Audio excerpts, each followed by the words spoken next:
Kyle, and real quick, I got to knock this out real fast.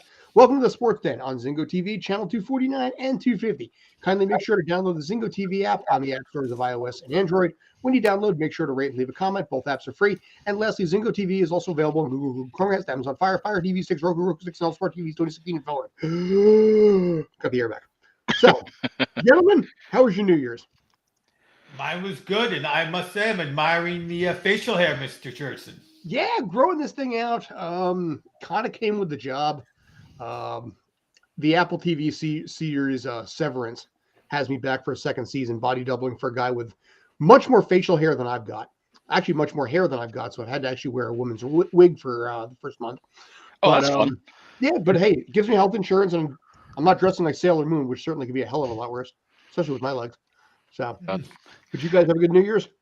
Mm-hmm. Yeah, for the most part, it was really nice. Good. So we got a bunch of stuff we're going to be talking about here. We're going to be talking about some, a little NFL between the Eagles, the Giants, and the Jets. Maybe talk a little Hall of Fame ballot. I've got the ballot in front of me. We'll give a couple of shout outs in this case as well, taking your comments and everything like that. But I think first and foremost, I think we got to talk about this one. 2 weeks ago, the Eagles were a literal 13-1. Now, believe it or not, at the end of the season, they have the possibility of falling all the way down into a wild card spot. And the New York Giants, who are firmly placed in a playoff spot of their own, can't move either way, are suddenly playing a garbage game against a team that was 13-1 and now in many ways playing for its own playoff lives. Obi, I'm going to roll this with you first, just because of the fact that this is your team. This is your, your passion here. So, Yeah. Go for it, sir.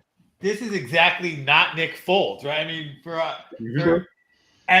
for the history of the Eagles, it used to happen all the time with McNabb. He'd get hurt last 4 or 5 weeks of the season, and some quarterback would step up. Jeff Garcia being the most well-known, and just run the team like the quarterback wasn't missing. Mm-hmm. I'm a Minshew fan, but it's not happening right now, and that's a problem. It is a huge problem. It's scary. It's interesting that it's against the Giants because it reminds me of that game from my youth when Emmett dislocated his shoulder and he said, I had to play this week because I couldn't play next week. And I don't know if the Jalen Hurts' shoulder is that same kind of situation. I'm super scared because right now that old man in Tampa Bay has found his will to play again. And boy, when he plays well and however many games it's going to last, it's scary. I'm sure Cowboy fans are freaking out about what he's doing. And so I am too. I'm scared that they're not going to get together.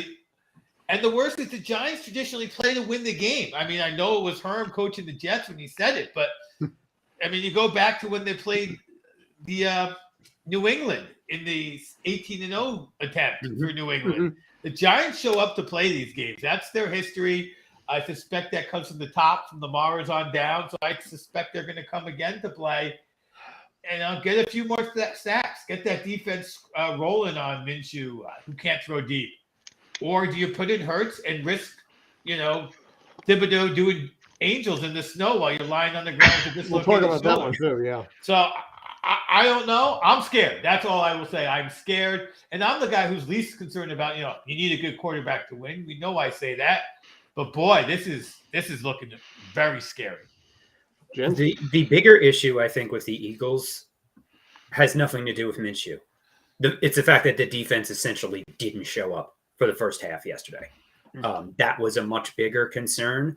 And they're lucky that it was just Andy Dalton and the Saints, because a more competent quarterback probably could have hung up 30 in the first half alone.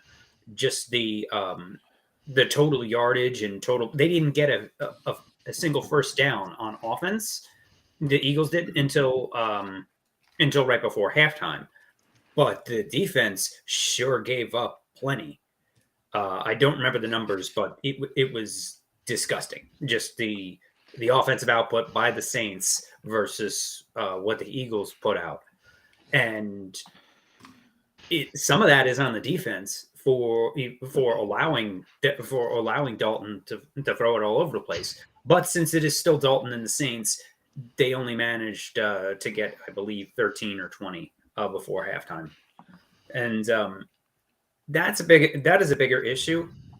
The number one objective needs to be to get Jalen Hurts healthy. So if they rush him out there in a panic before, and he really needs this week to rest up that, or possibly 2 weeks to rest up that injury, then they're already in trouble.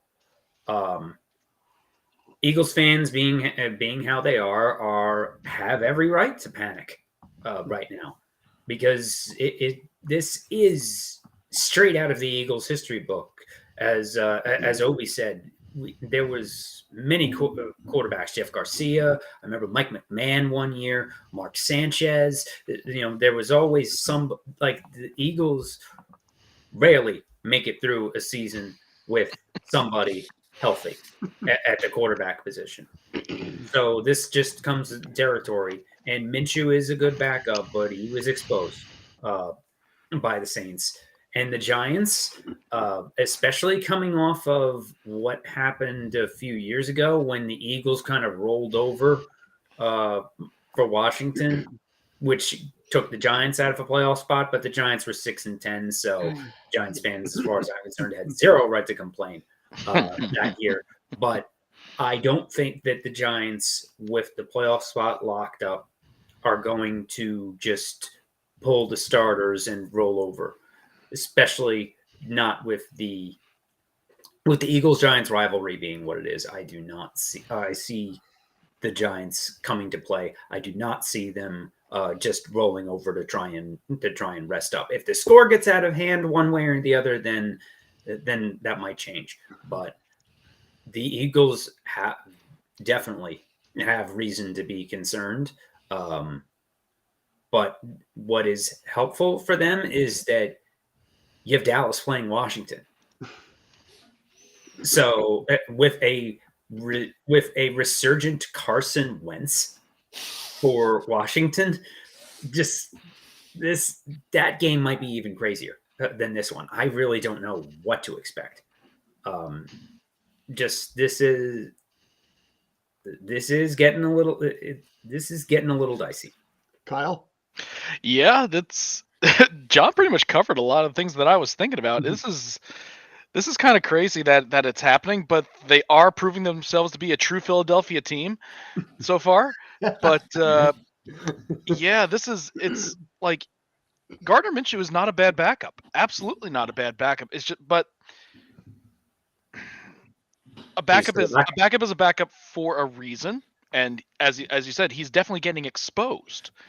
And it's like you have two really good wide receivers in Brown and Smith, but while they developed both of them developed fantastic chemistry with Jalen Hurts, it doesn't seem like they were able to develop that with Minshew. And while the Nick Foles evolving from the Carson Wentz injury proved to be fantastic for the Eagles, the switch from Hurts to Minshew is, well, not. But then again, they are in the playoffs regardless. So it's just a matter of whether or not they win the division, or if they're going to be in a wild card game, which you can't be losing against New Orleans this year if you want to win a division. But they're still in the playoffs. They still have the chance. And maybe if Hurts is still hurt, Minshew might be able to pull out some Nick Foles magic and put them on a good run. But from what we've seen so far, that may not seem to be the case unless he really figures something out. So I'll go to you, Obi, in a second. It's pretty simple. The Eagles win on Sunday. They're in first round by top seed regardless. Absolutely. But everything basically becomes a complete chaos if they lose, because like I said, if they lose and Dallas wins, then no one wants that. Yeah, then they flip flop in the division. If San Francisco wins and the Cowboys lose, then San Francisco can still get the top spot. All of this actually affects the Giants to a possible degree too. Minnesota is locked into the number 3 seat. They're not going anywhere either.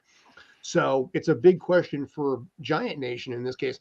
Do you really put the effort in a game that doesn't matter? I kind of vote no. I mean, you can throw in Daniel Jones for a little bit, but you know what?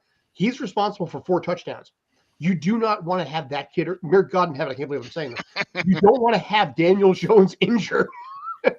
Not those legs, not that wheel. And he would take some pretty brutal hits against the Colts.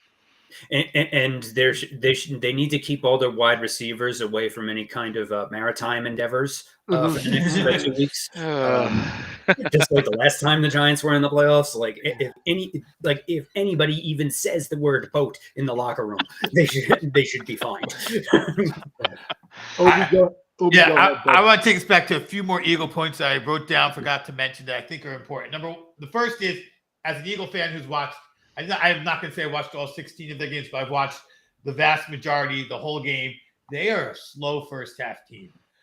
The Jacksonville game totally comes to mind. This game that they lost comes to mind, especially against poorer teams, which scares me even more against a Tom Brady. You want to put Tom Brady away because half of Tom Brady's magic is he's in your head, and then you perform poorly in the second half. So you want to do that, and that scares me.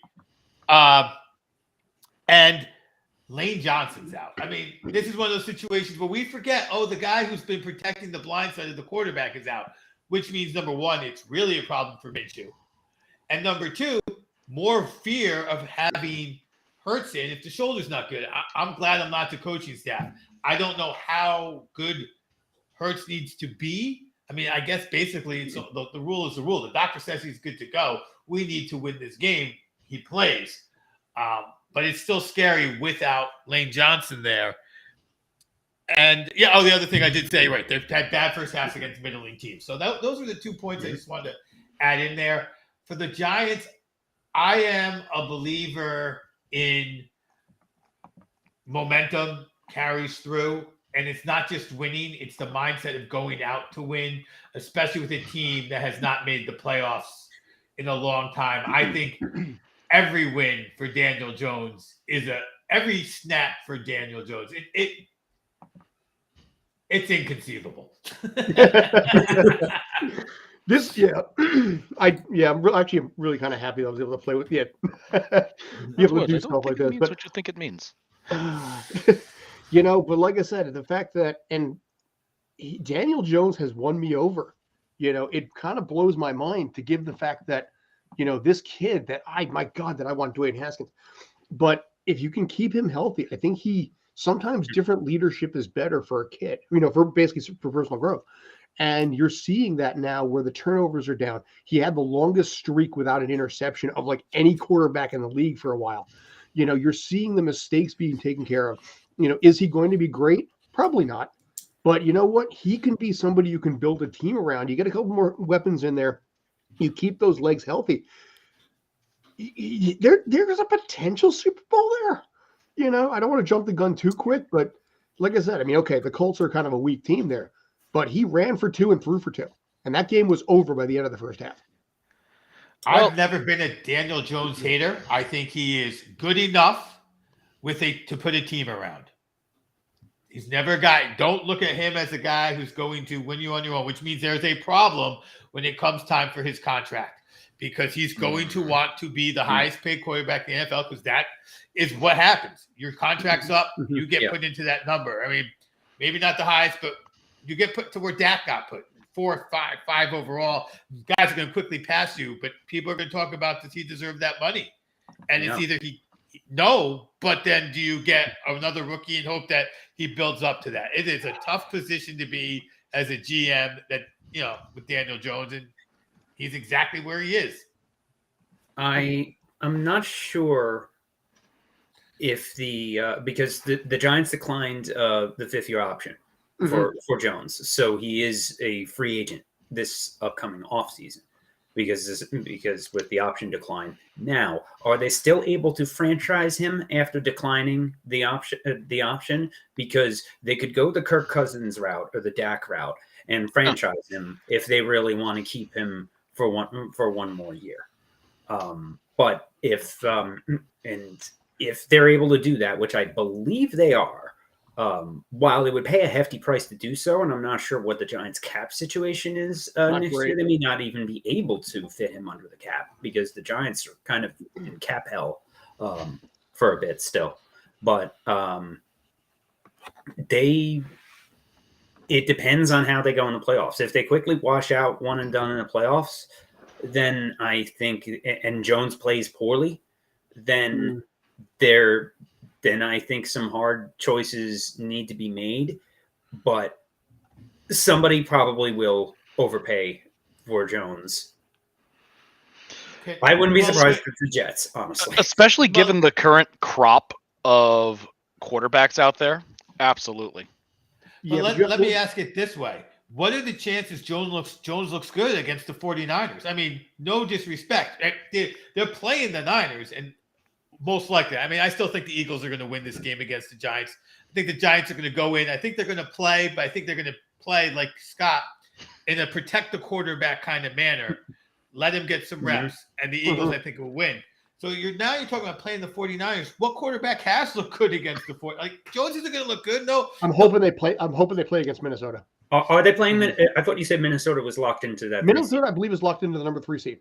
So they're locked in. So it would be, and the Giants are locked into the 6. So it would be Minnesota playing. Okay. All right. So yeah. All right. My apologies. They came this close to actually beating Minnesota a couple of weeks ago.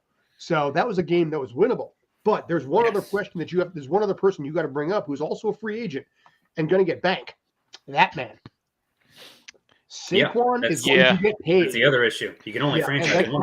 I think you can only keep one of the two. I mean, unless they can figure out some kind of magic here, you can franchise one, sure, but then you're going to have to pay the other.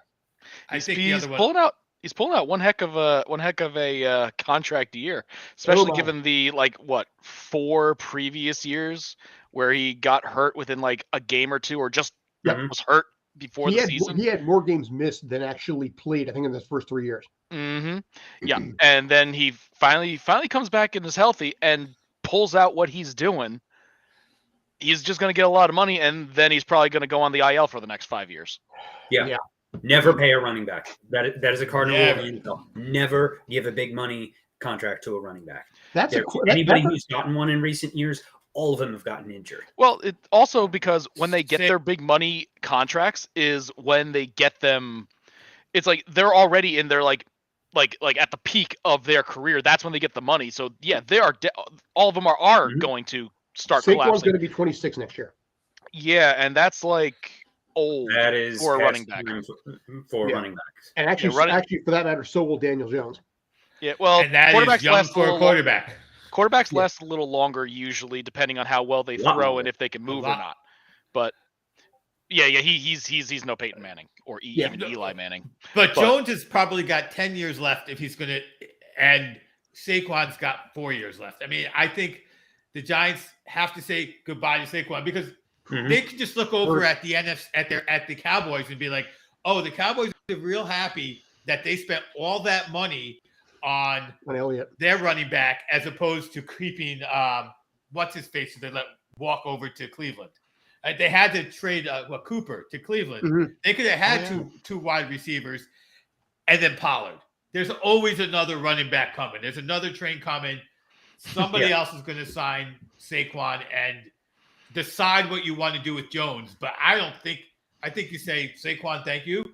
We picked you 6 overall and you did good. You earned your money. Let somebody else pay that. The only way that I see both staying is if they can come up to a kind of short-term bridge deal, a prove-it deal with Jones, and then they franchise Saquon, which is that is within the realm of possibility. But that's a hard needle to thread for two guys that are facing free agency, and this is their shot to get life-changing money.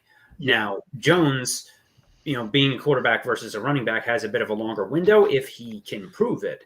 But and I think that whichever one gets to the market without a franchise tag, somebody is going to overpay, and that deal is probably not going to age well. That's probably something come playoff or come off season. This is actually something I probably should post on either a poll on this or maybe on Reddit to find out. You got to pick one, which is it going to be? I think a lot of people will probably say Saquon because he's more fun, I think. But I think I pains me to say it. I think listen, Saquon is a lot of fun to watch, but fun doesn't guarantee victories. And God help me, put a gun to my head, I think Daniel Jones is more likely to be that guy. Also, God, that hurts to a lot of say. Giants fans continue to dump on Daniel Jones and say, with admittedly a little bit of validity, that Saquon is the only reason Jones has been successful this year. You could argue that. That certainly usually plays into when a mid-level quarterback has a better year.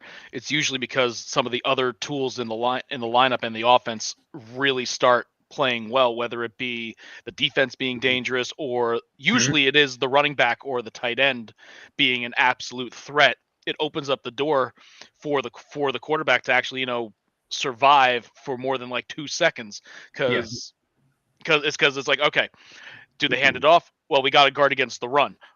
Yeah. Oh, they aren't running. They're Unpredictability. passing, but the thing is, the thought is still there. Look at the Titans. And Absolutely. a lot of their struggles this year are from Derrick Henry coming back to earth. That's kind of been the case for the Titans every year when they've had Derrick Henry. Whether he's been good or bad, that's one thing. But if he's hurt, their quarterback constantly gets exposed because Tannehill's awful. Right, but the reason that they rolled with Tannehill for the past few years and have gotten as far as they have has been because of the success of Derrick Henry. He's basically riding the coattails of Henry, absolutely. So, let me offer you this deal, Scott. How about you franchise Saquon so you have him for 1 year? And then since you're going to have to overpay for a quarterback, you go into the Carr sweepstakes. Carr or Baker, which we can talk about that too. No, I wouldn't go into the Baker sweepstakes. And I would say the Carr sweepstakes, who has proven you give him a stud running back when Jacobs is on, he's on. He can do some things. And then you let Daniel Jones go wherever Daniel Jones ends up. But it's still you got to Saquon for 1 year and hope you can find somebody that's a possible situation there. Like I said, you franchise one, you may lose the other. So do you take an aging quarterback, who may more or less be on his way out as a stopgap?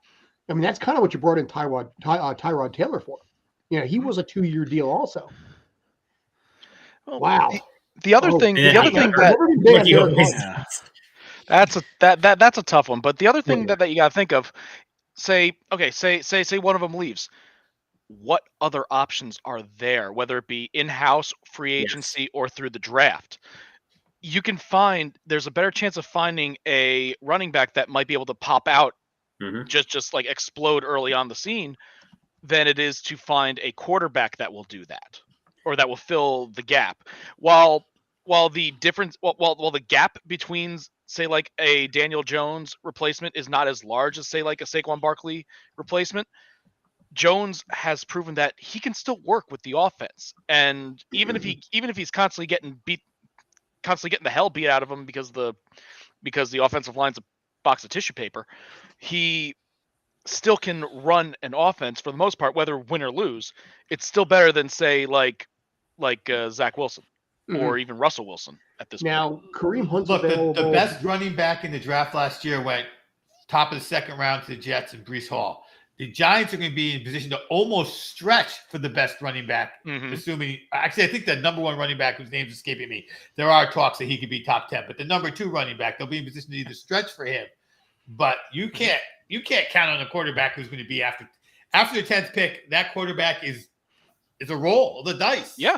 So you can also find a running back in the third on day 3 and plug them behind a good offensive line. And they'll usually be productive. And also you can do 2 or 3 of them and switch off between them. Yeah. Just call it it's the shotgun method. Hopefully see which one sticks. Right. And most of the teams in the league are doing that now, where they have a 2 running back or even 3 running backs in some cases attack. You spread it between several players.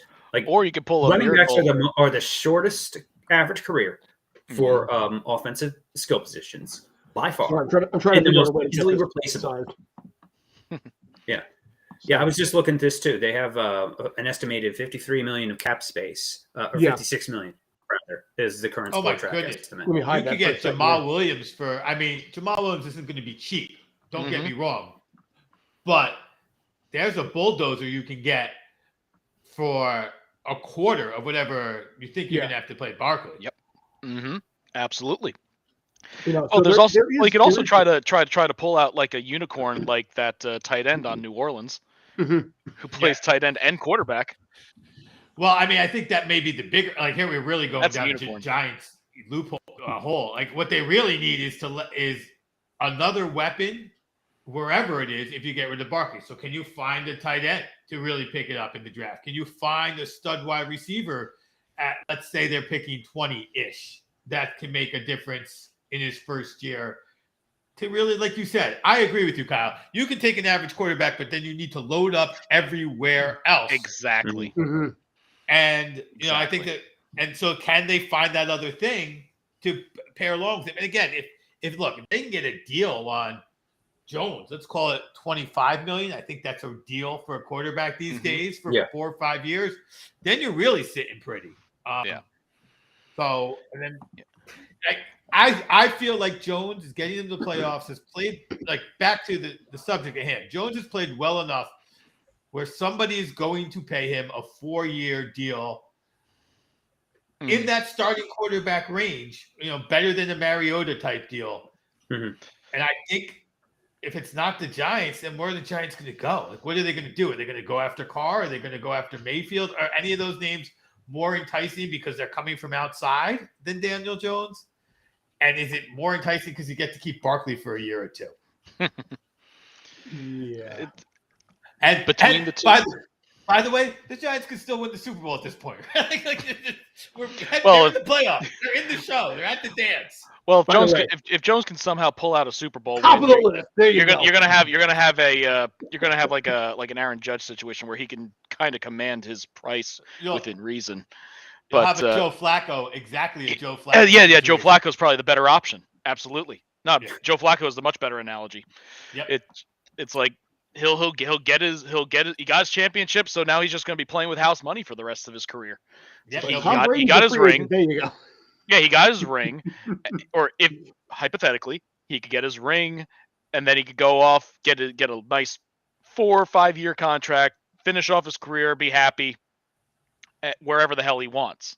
Because the other thing is, if Barkley and Jones both hit free agency, Jones will be picked up a lot faster. Because he's probably going to cost less than Barkley. And he's proven he could play, and he could play in a very high. I don't know if he's going to stakes cost less than Barkley. I think he will, because someone will pay for Barkley, and I have a feeling that he will be going for wherever gives him the most money, especially after this season. Mm-hmm. But and he knows he will. He needs to, because he's going to get hurt in another season or two. But yeah, so I think Barkley will try to command a higher paycheck, whether he gets it or not. That's something completely different. But he's going to command a higher salary. So Jones, he is a mid-tier quarterback, but he is a much better option than a lot of teams have right now. Yeah, I think you're probably right. Enjoy the Cinderella ride, Giants fans. It's going to be midnight soon. It's going to be tough. It's going to be so honestly, I would put the franchise tag on Jones, because you could jump into the car sweepstakes, but you have someone already, and you hold on to him. Maybe you might draft like a backup. You might draft a quarterback and see how they pan out as a backup to Jones, and then maybe start gearing him up to replace him eventually. But there's a better chance of finding a better running back in a draft or through free agency than it is finding a workable quarterback. Another issue that might come into play with franchise tagging Jones is that I believe the franchise tag for quarterbacks would probably be around the 30-35 million range. So that probably 35. I'd say at least 35, maybe 40. But so if you only have 50, it's only 1 year, but with 56 million in cap space, you can franchise tag Jones, but then you're handcuffing yourself with the other holes that they're going to need to fill. Here's the thing in It's this case. tough, I'm not. It's a tough spot for. It is. And Babel inherited, honestly, a mess. Gettleman turned that team into having one of the worst caps of around. So they took this job knowing that they were going to have to basically wait out the cap space. So what they got this year got on a lot of teams, a lot of players' radars. They did a lot better than expected. They're in the playoffs. It's a win regardless of what happens going forward. But as a result, it will entice people, players, to possibly come here and give more options than the garbage that the Giants have been putting out for so long. Joe Judge was like, I get calls all the time from people wanting to be here. No, you didn't. Now, so the Giants are probably going to receive phone calls because you got Thibodeau, you have a lot of youth. We can now. And obviously with what happened with Thibodeau yesterday, with with the sack and everything, stupid, dumbass youth. You can work with it a little bit. It takes time. And listen, I would say that regardless whether it was my team or not, it's the stupidity of youth. And if you're not sure about that, watch Ted Lasso. And the end result is you get a lot of players that are going to look at this and say, you know what, there is something here to this future. And that's where I think there's a lot to be excited about. And a lot of players will probably look at this, the spotlight of New York City being a glitz and glamour kind of thing. And you wait out this cap. Sheen set this up as like a 4 or 5 year game plan. It was not meant to be year 2. So yeah, they totally, they're about a year or 2 ahead of schedule. So that is a good problem to have in a way, but it is still a problem of now where they're thinking, okay, they can take the next jump from here, but they're not quite. They still have cap hell to clear out from the Gettleman mess. So it's still a few more years into that plan. Now, I want to get your talk. Speaking of messes, we're going to go in this direction here, if you don't mind. This obviously affects JD and were he here, Brandon, a lot more. Do you think Saleh should go or no? I think Saleh should stay. Mike LaFleur, the offensive coordinator, needs to go.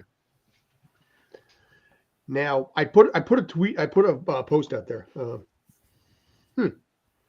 Interesting. The Barkley photo was labeled with Scott's name. Okay, well, he's my, whatever. I don't. Yeah, see, like I said, I'm still playing with this, but that is curious there. Let me know if basically the Saleh picture shows up that way too. It was in the chat. I'm okay talking about the chat. Sorry if you guys aren't. Let me know. Let me know in the comments if I shouldn't talk about the chat. Anyway, suffice it to say, when I put up a tweet on there before, 64% said that Robert Saleh should stay. 35% said he should go. So, I think that LaFleur needs to go. I've never been a LaFleur fan. As much as we may want to get rid of Zach Wilson, they take an $11 million cap hit to cut him. Mm-hmm. They're stuck with him for another 2 years of his contract, but they might be able to get out of it next year, depending on what happens. But Zach Wilson, unfortunately, is going to be on this team next year unless something else happens. As far as I'm concerned, he needs to stay on third string. But Saleh, while concerning, and ending the season on, let's face it, I have no hope for Miami next week, and really doesn't matter. It doesn't matter either way. All it does is just mess up their draft pick. So if they lose with 6 straight games to end the season, especially while the Giants are making the playoffs, these kinds of situations are usually when Woody goes rogue, and that has me worried. Because the Giants' the best example of that is in the 2011-2012 offseason, where the Jets collapsed and the Giants won the Super Bowl. That was when we ended up with the infamous Tim Tebow disaster. Yeah. So I don't think that Saleh should get fired yet, but they'll be on a short leash for next year. And you want to talk about quarterback mess. The Jets are handcuffed. because they're stuck with Zach Wilson now. They have a garbage offensive line still that can't keep anybody upright. So are you going to spend $100 million to sign one of the free agent quarterbacks? Whether it's Garoppolo, David Carr, or Baker we talked about. do you get Jimmy or Carr or heck Daniel Jones? That guy Wouldn't takes that be Sam funny? at this point. That's Anybody else? That would be hilarity unfold. that's what I was thinking. If Jones does end up going to the free agency, I think the Jets would be one of the first people to call him. I would rather have Daniel Jones than anybody than just over White. White was exposed yesterday. White is a good backup. I think he cost White, himself about $10 million yesterday, which is unfortunate. Yes. I do think that the Jets should try and bring him back as a backup because White is a free agent. But if he can take reasonable backup money to come back, I would like to have him back. But if somebody else outbids him, which another team might be desperate enough to do that, then I think they might be stuck with Wilson as a backup to whatever starter they end up getting. But they're after finishing probably 7-10. They're going, as of now, they have the 13th pick. That's probably too low to draft an impact quarterback. And after the Jets' track record with bust after bust after bust, frankly, I don't want another rookie quarterback, at least not a first-round one. If you want to draft somebody in the 4th round or something to have as a backup and see what happens, sure. But it really doesn't where did the Jets go from here? They really don't have many good options. If they sign Voldemort, that'll be exactly when he remembers that he's 47 years old and plays terrible for the Jets. He's not going Baker is useless. Sam, I would take back. I would take Jones back. I would take Jones. Even Bridgewater, I would take. You take anyone over who they currently have. Well, but it's funny you mention White. Sorry, it's funny you mentioned White because I think he rushed himself back, which is why he got. He exposed. wasn't 100% yesterday. Exactly. So I think that's exactly why he got exposed. White also was not the reason they lost that game yesterday. Nope. The defense again getting exposed was a bigger problem there. Their safeties and defensive, the quarterback, their safeties are pathetic. The Jets still have a lot of holes to fill. And would you take Geno back? Ooh. He's available. Not at the price he's going to ask for, probably, because he's going to. Again, he's in the same boat as Daniel Jones, where he may not be worth the money that he's going to ask for, but he will probably get it because some team is going to be desperate enough to give it to him. So I think that the Jets, their issue is this. They got $10 million invested in a guy who we all think can't start. And we are literally saying, hey, Mike White might be look, Mike White was the backup for a reason. Just like Purdy is a backup for a reason over in San Francisco, like he is their third quarterback. Difference is the rest of the team is much better over there. I don't know if Saleh's a good coach or not, but I do know that the Jets need somebody to figure out if there's anything in Wilson and make something happen with it. So I am not one who wants to quickly change a coach in most cases, but and I also hey, sunk cost, let's move on. But you just can't. The finances say you can't move on. So send Saleh someplace with a good quarterback and might need some help tweaking the defense. Let him head coach over there. I'd like to see him give that a shot. But right now, you need to go down with every cent you have. You're in New York. Sell half the team to Uncle Stevie, see if he'll throw in some money, and get Sean Payton in there. Please, please buy. Can you imagine that? The Mets and the Jets. The Mets and the Jets. And then he buys the Nets. Get Sean Payton in there. Stevie, because that's where the money has to go. They should just get renamed the Steves. Yeah, and it doesn't have to be Sean Payton, but get me somebody I know can take a quarterback. They couldn't afford Sean Payton. No, not right now. Not with that Uncle Steve's money. Not with that Uncle Steve's money, which is why I said something. But all joking aside on that side, that's to me, it's not, Robert Saleh can't coach.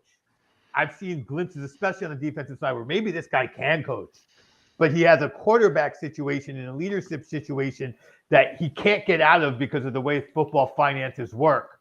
So I feel like there needs to be and maybe you can get a quarterback guru who's as your offensive coordinator. They need a new offensive coordinator under any circumstances, because if they bring back the same staff and this same lineup next year while blowing all of the defensive talent that they have, this is a recipe for disaster. Frank Reich. Which means that's exactly what the Jets are going to do. That's what I was the right. Jets always freaking do. They still don't have an offensive line worth squat that can keep a quarterback upright, so it doesn't matter who you throw out there. We're screwed either way. Frank Reich.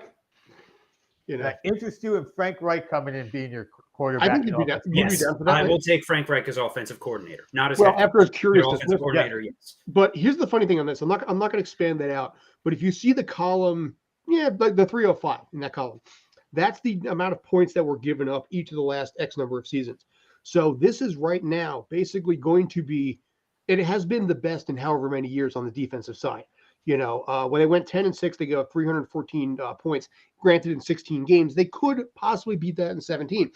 But on a defensive side, it is far and away the best. Even on the offensive side, one could borderline argue it actually has been one of their better seasons because of the fact that they went 276, 243, 310, and 290. Now, granted, the last two seasons would be this year and last year would be 17 games. But in 16 games, they've already eclipsed a lot of the years that they've had in the past. I would almost consider that maybe the offense may not be that far off yet.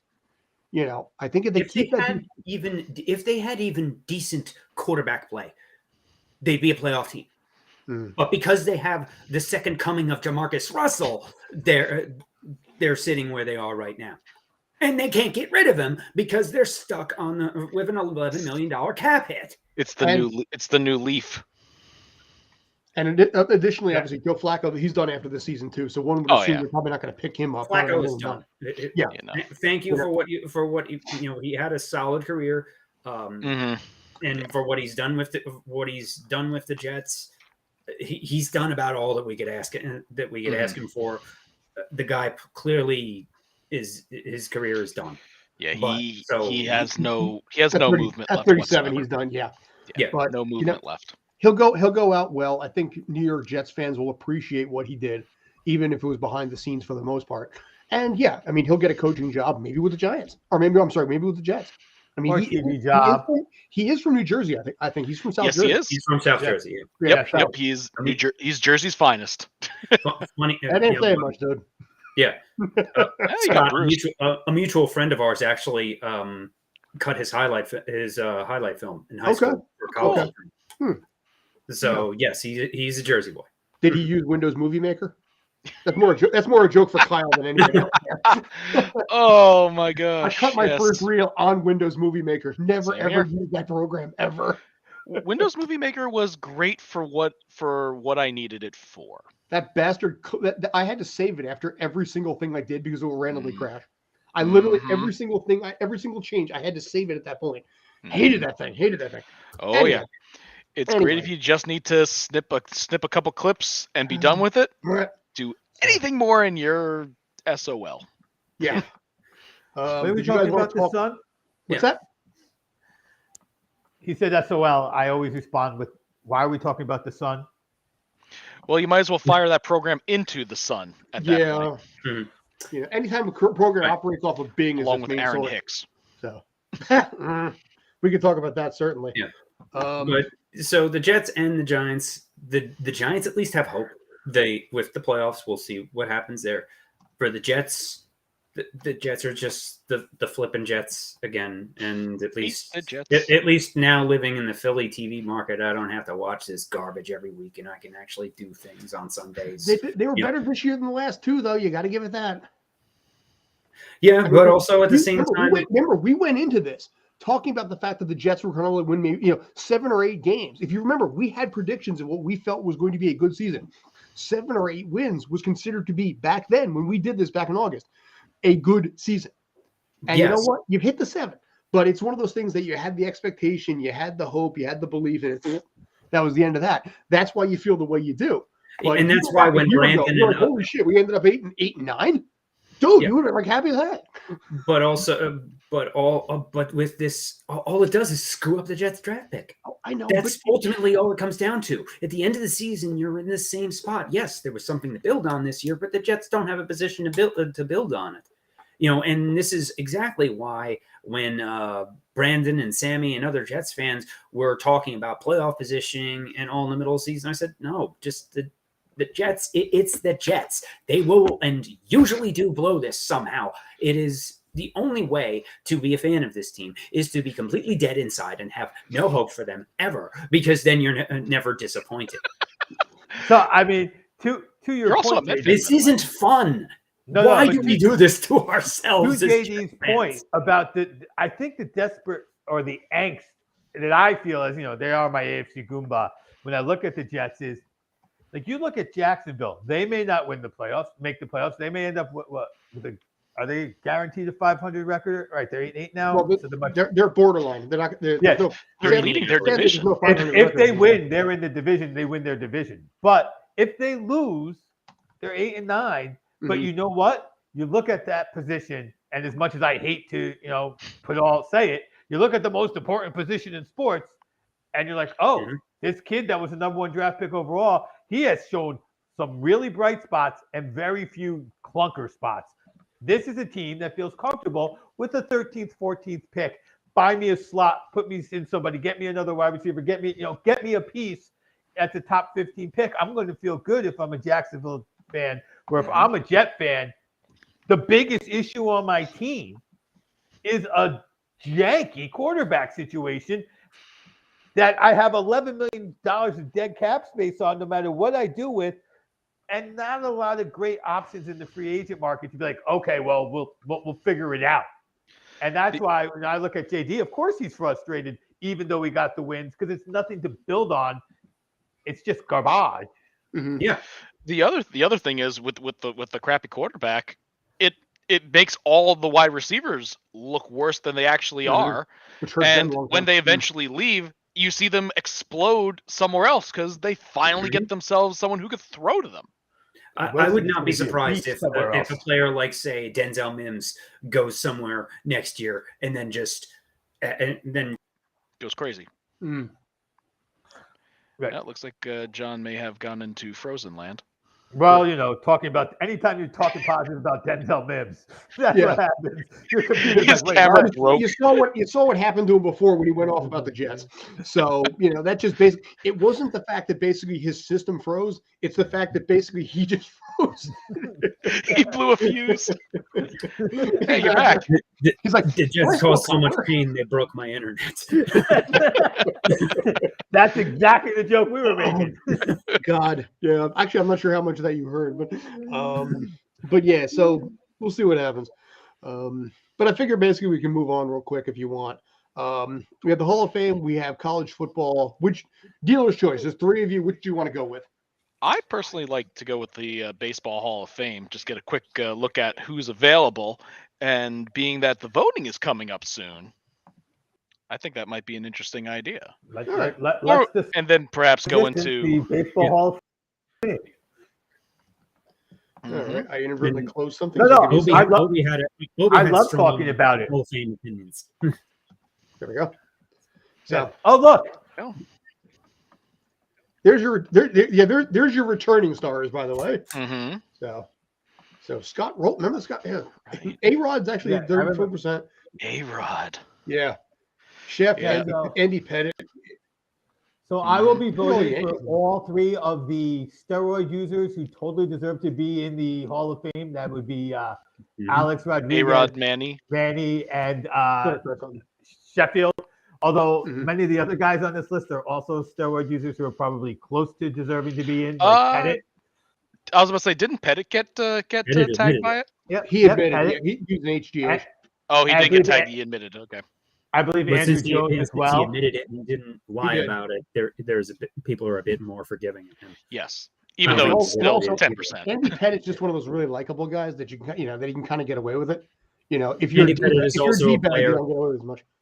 Andy Pettit is also one of those players, much like Posada, who wouldn't even be in the conversation of a Hall of Famer if he didn't play for the Yankees. Oh, 100%. Yeah, no, absolutely. Yeah, I mean, And we he got had a very lot good- of first-year players like Beltran. Matt Cain is in the Wait, list. did you see that curveball? There really isn't much of a first ballot. Crop.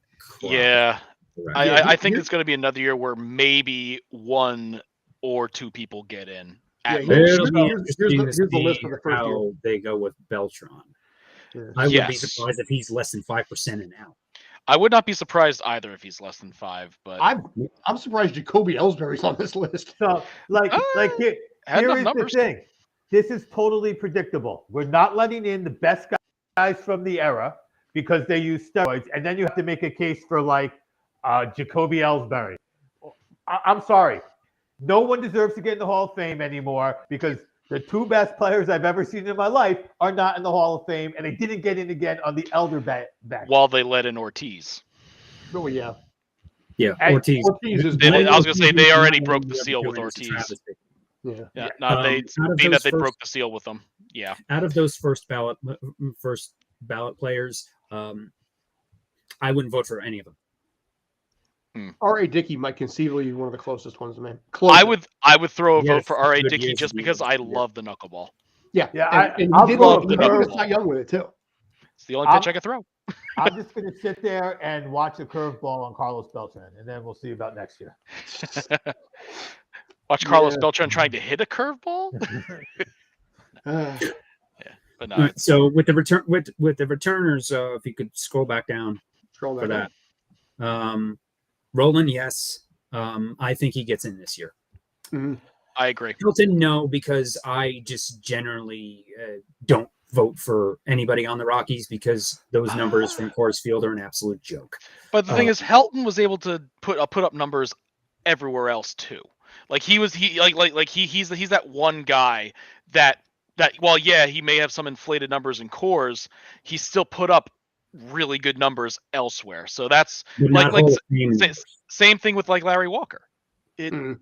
Walker I- played more of his career away from Coors Field, whereas Helton played nearly his entire career with the Rockies.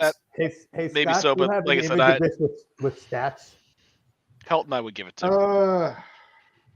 Wagner, I guess. Compare. Let's compare him to some of the other relievers. Like he's definitely no Mo. He's definitely no Hoffman. Would you put him in like the area of like Gossage or something like that, or other relievers that are in the? It's hard All- comparing over different eras like that. But there was I think he's borderline, and given given the weak ballot this year, I think he has a chance. Andrew Jones, I would say begrudgingly yes, although I think that the prime of his career was about 1 year too short. Yeah, He was electric for the first 7 years or so of his career. Andrew Jones was one of the most electrifying players in baseball, and he hung around for a while that his career numbers look okay, but the drop off was huge. The most electrifying man in Major League Baseball. Yeah. So have the Rock do a promo for him. Sheffield I would put in. No, Yeah. Andrew Jones, I would say he played too long. They do like- that. Yeah. He put up phenomenal numbers in like the first 3 quarters of his career, and then like the last 3 years he just crashed like a meteor. I would say, this is where you go into the other hardware as to see about that. Mhm. Sheffield, I would put in A-Rod, yes. Jeff Kent, absolutely. Manny, yes. Vizquel, no. Pettit, no. No Vizquel, even though he was probably the best defensive shortstop in like the past. Off the field stuff. The domestic violence stuff. Oh. Yeah, that'll kill it. Big. Well, No. yeah, he'll definitely kill it nowadays. Um, I was gonna say because Pettit, unfortunately no. Ty Cobb is there. Rollins, no. No. Burley, no. Abreu, Yeah. no. It's, I'm surprised Torrey it- Hunter hasn't. Torrey Hunter, maybe for defense, I would give him a vote, but yeah, not it's for Manny- anything else. it's Manny and A-Rod, and they're not going to let him in. This is the problem. You're not going to let Manny and A-Rod in. So then you're like, well, how can I justify voting for Todd Helton when I'm not voting for Manny or A-Rod? So I can't vote for Helton because of the whole, he played at Coors Field. And if I'm not going to let you boost your numbers for steroids, can I let you boost your numbers for playing? Well, there's a difference Coors between Field? boosting your numbers for steroids and having a hitter-friendly stadium. Mhm. Yeah, one of them is you're out there doing everything you can to win. The other one is you're playing at a stadium that's easy to hit in. I am so pro steroids, guy. I don't know if you can tell. I've noticed. Dude, I don't even care at this point. Put these dudes in. I put them in so I can. If vote the for commissioner Jack who Jack, turned a I love. blind eye is in the Hall of Fame, ... That's The that I managers- don't. You know, The that's- managers are all in. Yeah, the Also three true. biggest The managers managers, are La The Russa, commissioner is in. There Corey, are other and players. Guaranteed, there is somebody in the Hall Oh, of yeah. Fame already Oh, absolutely. who did steroids and just never got caught because they never picked up his dealer like they did for Kirk Radomski and the other fellows that led to the Mitchell report or Balco or any of that, or the Miami stuff with A-Rod and any of that, just because their suppliers weren't caught, so we Mhm. don't know about them. Guaranteed, Yeah. there's somebody else in that is in already that didn't. Mhm. So this is just Well, this is an absolute joke. Yeah, the one known one is Ortiz, and it's like they broke the seal.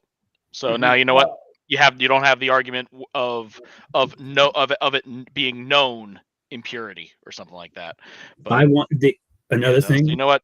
I Throw in wanna A-Rod, throw in Bonds, Clemens in the old what's it called the So Modern that- Era Committee, the Modern Era Committee. Which Throw them all in now. You broke right, the but seal. Also, but the way that the Modern Era Committee, they didn't even come close to No, they did not. voting in Clemens and Nope. Bonds. Like it wasn't like they were 1 or 2 votes short. I believe it was it's a They were 16. way short. Yeah. Yeah, I believe it's Well, 16 member panel. You have It the might same even be posthumous at this threshold. point. So you need 12 votes. Yeah, I think it'd be they like got Heroes. 7 or 8. And there's a whole rigmarole around it. Like because it was something I was interested in. You can only vote for 3 guys. And so a lot of times they agree on the one guy they're going to put in. And then Which they is vote pretty for that guy. And then they all vote for who they want to vote for, screw you. And so it becomes a lot tougher when and you can only vote for 3 guys. So it's really, really a lot of negotiations before the vote, they said. Mm-hmm. Yeah, and then you also get on the actual ballots, you get the idiots who only vote for one person or no people at all. I still hate those. Or the people I hate that those. Most always, of them always have vote no been- in the first ballot. Luckily, we don't Derek have as Jeter's many of them as we don't- no as has we never do. come forward to this day. We don't know who that person was. It's because he'd have an entire city chasing him. Guaranteed Yeah. it's a Boston writer. I think at this point, Oh, people are absolutely. okay. People are okay with it now. At the time, yeah, they would have basically just torn his house apart. But now it's like, all right, well, what? I mean, people would move on, but more curiosity. But he also might hurt his own reputation as a Oh, journalist. absolutely, absolutely. Well, I mean, not for nothing, but the first person who should have gotten in unanimously was Ken Griffey Jr. because he was so great and the steroid era was going on. Yeah. So what? Like I love Mo. Mo was a different type of thing because he did something that no one else did better than anyone else. And now what he did is already gone. Like what Mo did is already out of baseball. But he was a stellar thing. But once Griffey doesn't get in, I bet you it was a guy from Seattle or Cincinnati, not a guy from Boston who was like, well, Griffey didn't get it. Wouldn't surprise that. Yeah. Some salty like horse for like that. There's revenge always kick. somebody who is one of the writers who puts out a crazy ballot or the blank ballot or whatever, stuff where it's more about attracting attention to themselves than it is a process. And then saw the outcry, like, oh, stepping away from this one. Right. But also the ballot tracking, the Ryan Thibodeau, not Mr. Tibbs, who has put together the comprehensive spreadsheet of the writers' ballots, of the ones that are that make them public. That tracking and other writers aging out or dying has cut down on some of those shenanigans the past few years. So Absolutely. at least public, so there's at least some level of unofficial accountability of sorts. So because if there's somebody who is known to, there will be pressure on some of these writers of like, hey, release your ballots, and it is their, it's their right to do or not to do. But that is cutting down on a lot of the shenanigans, and sometimes they do it to prove a point, which sometimes is worthy, sometimes not as much. Like a few years back when Den Lebitard auctioned off his vote just to prove how much of a farce the whole thing was. That's one way to get your vote rescinded. Was he the one that actually the whole was he arson judge? Was that Levitard? Vote permanently. Mm-hmm. Who was arson judge? Was that? It wasn't Levitard, was it? Who's what? Remember the one that basically tweeted out about arson judge? That wasn't Levitard, right? Arson judge. Shoot. It was John Heyman who yeah. Okay, it was somebody with a lot of credibility in the industry. I forgot who it was. Yeah. That one was a dumb mistake, and the spelling error just made it go into MAME. Autocorrect just basically. I loved it. Made that a thing. I love that. That was hilarious. It was, it's like when it first came out, I was like, crap, but I still was able to get some humor out of the arson judge part. That was up there with Kofifi as one of the most legendary typos of all time. Well, hey, maybe the Giants should have gone after Aaron Judge instead of arson judge. But no, let's see. For my ballot would be Roland, Helton, Jones, Sheffield, A-Rod, Manny, Vizquel, because I love phenomenal defenders, even though there is a lot of offensive, a lot of off the field really bad stuff, because there's a lot of off the field bad people in the Hall of Fame right now, especially the older ones. But so yeah, we got that. Beltran, I would give. Who else? Wow, you're a hefty voter. You get a vote. You get a vote. No. I fill out the 10 spots. I'm filling out my 10 spots. All right. Absolutely. I'm not sure between Wagner and Kent. So it's so either Wagner or Kent. Oh, see, now you wrote yourself into a corner here. No. Last one is R.A. Dickey. I love that knuckleball. I get that. Yeah, but now you got to pick between one of those two, right? Because I think Wagner or Kent was like you only could pick for one, right? Yeah. So you know what? Because I don't have any pitchers, I'll go with Wagner. Okay. And also Wagner's. Oh wait, no, Kent's in his 10th year, so shoot. In that case, yeah, I would give it to Kent. All right. And then basically save Wagner for another year. Yes. Kent and Roland are similar in the fact that they don't have a lot of hardware, although Kent does have an MVP. Yes. But their numbers compare favorably for their positions. Roland's numbers compare well with other third basemen already in the Hall of Fame, and Kent with second baseman. Especially if you go into WAR and other advanced analytics, that one. Once I read something about that with Kent, and that won me over as a Kent supporter.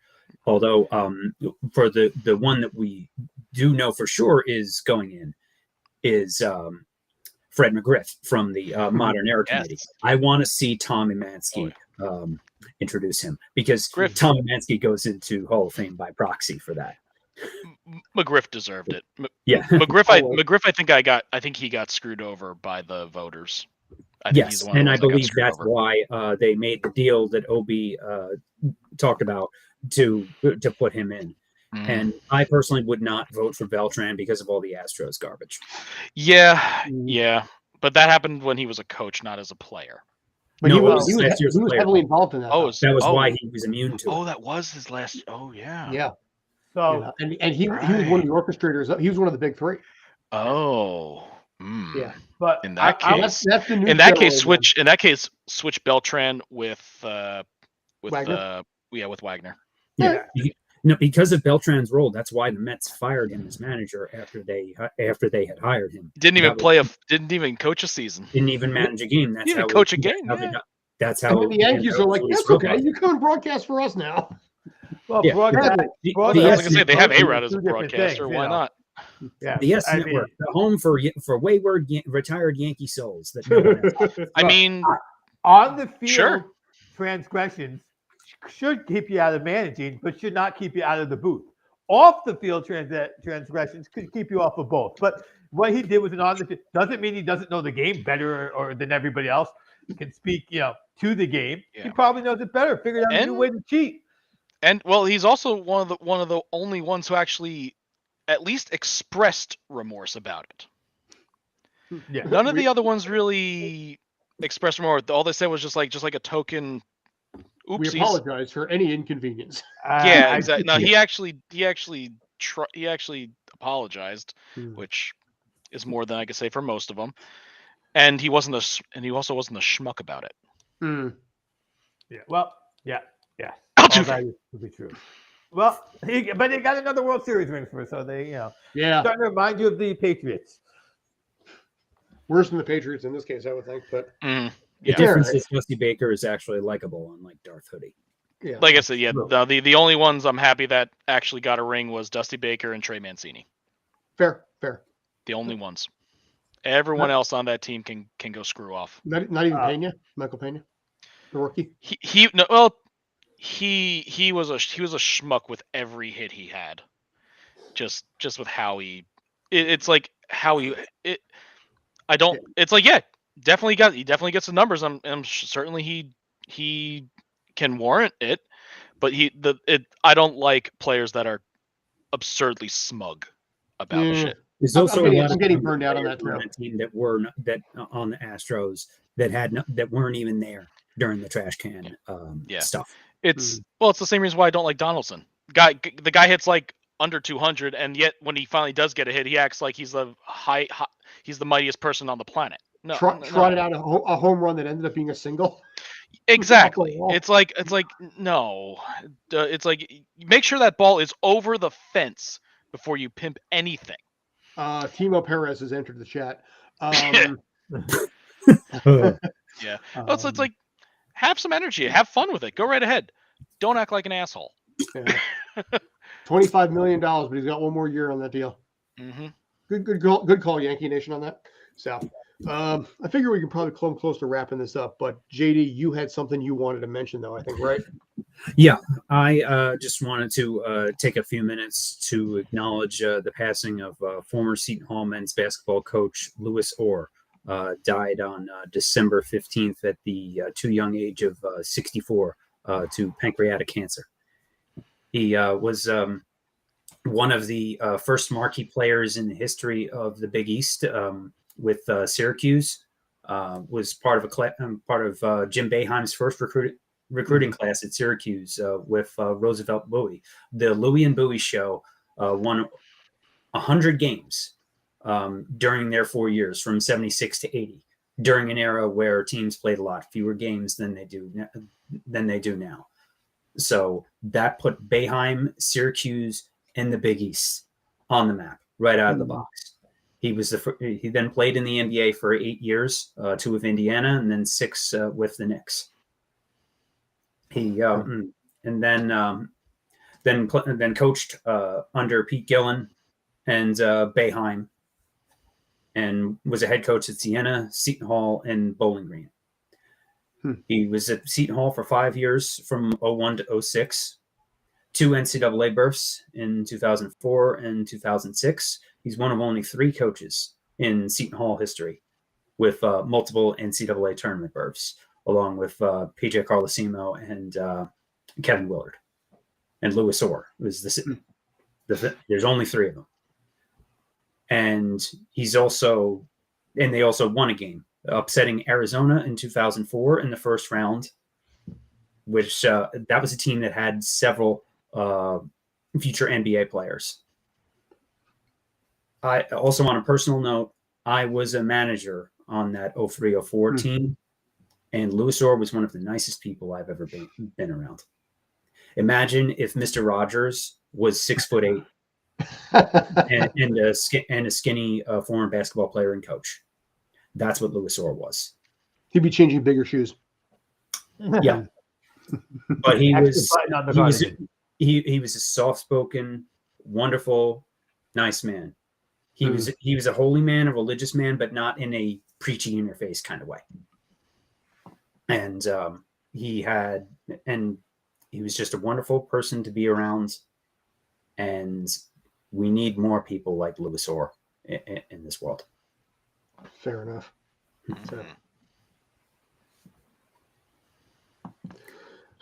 Nicely said, by the way. I appreciate that.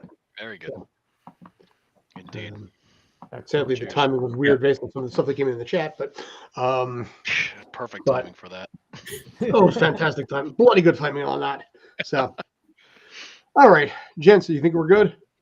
I think we had a good For show. me. Yeah. Cool.